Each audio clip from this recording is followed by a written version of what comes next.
When a child, preteen, or even a teen is under attack, threatened, harassed, or dishonored by another through the internet, mobile phones, it is considered cyberbullying.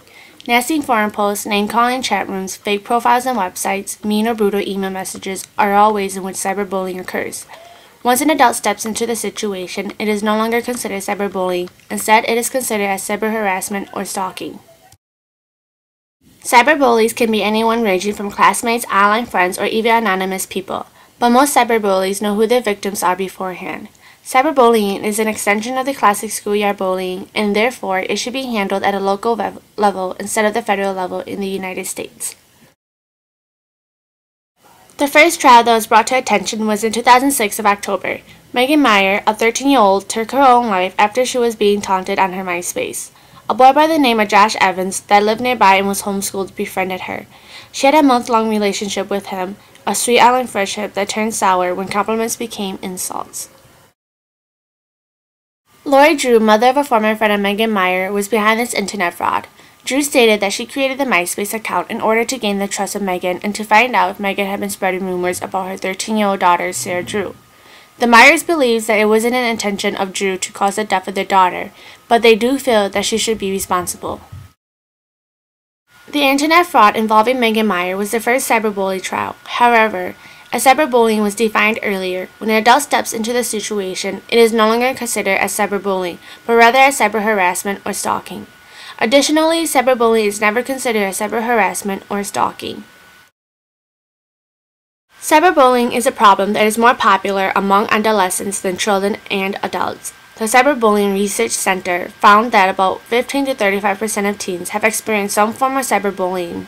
According to Kowalski, Hinduja, and Patchen, in 2009, adolescent girls were more than likely to experience cyberbullying than boys. Researchers found that about half of lesbian, gay, bisexual, transgender, or known as LGBTs are regular victims of cyberbullying. In a survey conducted with 444 middle schools, high school, and college students ages from 11 to 22 years old, found that 54% of LGBT had been victims of cyberbullying within the past 30 days. The rise of cyberbullying took a turn when the suicide of 18-year-old Tyler Clementi took place on the 23rd of September. Rutgers University freshman Tyler Clementi posted his goodbye message on Facebook before jumping to his death after his roommate secretly filmed him under a sexual encounter, where it was then posted live on the internet. Clementi's goodbye post dated September 22nd at 8:42 p.m. on Facebook said, "Jumping off the GW Bridge, sorry." Clementi's belongings were then found at the George Washington Bridge. A body pulled from the Hudson River at the northern end of Manhattan was later to be discovered as Tyler's. In the United States, there are no federal laws regarding cyberbullying yet. However, in 2009, a bill was introduced to the House of Representatives making it against the law to transmit in interstate or foreign commerce any communication with the intent to coerce, intimidate, harass, or cause substantial emotional distress to a person using electronic means to support severe, repeated, and hostile behavior. Since the bill was introduced, it caused controversy among civil rights groups because it violates the First Amendment. The First Amendment to the U.S. Constitution is the first section of the Bill of Rights, which is the most important part of the U.S. Constitution. It guarantees freedoms of religion, speech, writing, and publishing, peaceful assembly, and the freedom to raise grievances with the government. As the First Amendment guarantees the freedom of speech and writing, there cannot be any federal laws limiting and or not allowing any writing of any sort. Many use the internet, and if it is restricting them on what they can and cannot write, then the use of internet would not be needed. The internet is a place where everyone can express himself or herself. Cyberbullying is an extension of the classic bullying, and it should be handled at a local level instead of the federal level in the United States. To get a better understanding of cyberbullying, remove cyber. Once cyber is removed, it becomes bullying. Now, cyberbullying and bullying is not so different from one another. Certainly, a child would not be dragged to jail if found bullying another child in school. Even though they would not be dragged to jail, they are and would still be liable for what they have done. Given that bullying in the schoolyard does not have federal laws, cyberbullying should not be required to have federal laws as well. Anonymity and distance is very difficult for officials to track the bully down. Anyone can fake a name, age, and address to make a Facebook or MySpace profile. By doing so, we cannot simply point to the bully because it is too anonymous.